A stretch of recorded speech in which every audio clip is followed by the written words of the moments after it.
ప్రభు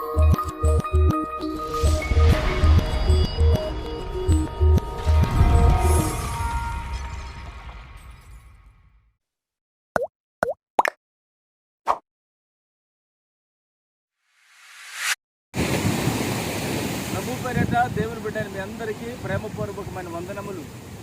ప్రియమైన దేవుని బిడ్డారా, ఇశ్రాయేలు ప్రజల జీవితాల్లో ప్రభు అనేకమైనటువంటి మహత్కార్యములు జరిగిస్తూ ఉన్నారు.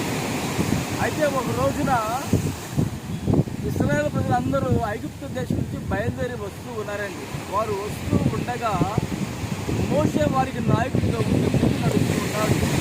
ప్రజలందరూ మోషే మార్గంలో వెళుతూ ఉన్నారు. కొంచెం దూరం వెళ్ళిన తర్వాత వారికి ఎర్ర సముద్రం కనబడిందండి. మీరు గమనించండి, ఇది సముద్రం అండి.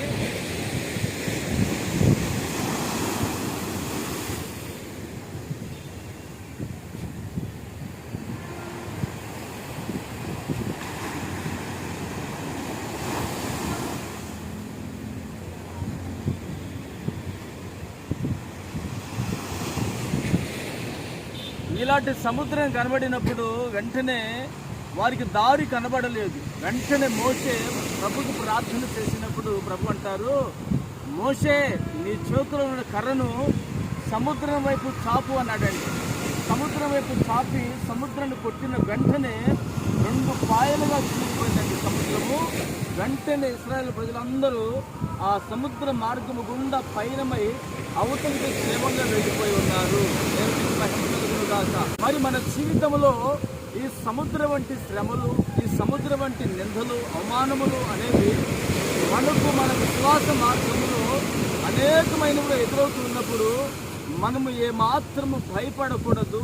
ధైర్యముగా నిలిచి ఉన్నప్పుడు ప్రభు మన జీవితాలను ఎర్ర సముద్రం సైతము పాయలుగా చేసినటువంటి దేవుడు నీ జీవితంలో నీకు ఎదురవుతున్నటువంటి ప్రతి సమస్య, రోగము, ఇబ్బంది, కలవరాలుండి నా యేసయ్య నిన్ను నీ జీవితం గొప్ప కార్యములు జరిగించి నిన్ను విడిపించగలిగిన వాడు. ఆమేన్.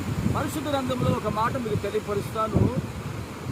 నిర్గమకాండము 14వ అధ్యాయము 16వ వచనంలో చూస్తే, నీవు నీ కర్రను ఎత్తి ఆ సముద్రం వైపు నీ చెయ్యి చాపి తనని పాయలుగా చేయుము. అప్పుడు ఇశ్రాయేలీయులు సముద్రము మధ్యను 6 నేల మీద నడిచిపోదురు.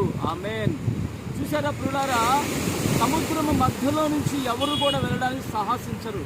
కానీ ఇశ్రాయేలు ప్రజలు సముద్రం మధ్య గుండా వెళ్ళి అవతలికి క్షేమంగా వెళ్ళిపోయారు. ఈరోజు నా యేసయ్య నీ జీవితంలో మహిమగల కార్యములు జరిగించునుగాక.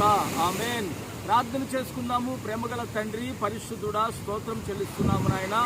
ఇశ్రాయేలు ప్రజల జీవితాలలో మహిమగల కార్యములు మీరు ఏ విధంగా జరిగించి ఉన్నారో ఈ రోజున నా ప్రభు నీ బిడ్డల జీవితంలో కూడా సముద్రం వంటి నిందలు, అవమానములు, శ్రమలు, రోగములు, ఇబ్బందులు వారికి ఎదురవుతున్నప్పటికీ వాటిని సైతం మీరు పాయలుగా చేసి నీ బిడ్డల జీవితాల్లో ఘనకార్యములు జరిగించి మహిమ పొందుకోమని యేసు నామమున ప్రార్థిస్తున్నాను తండ్రి.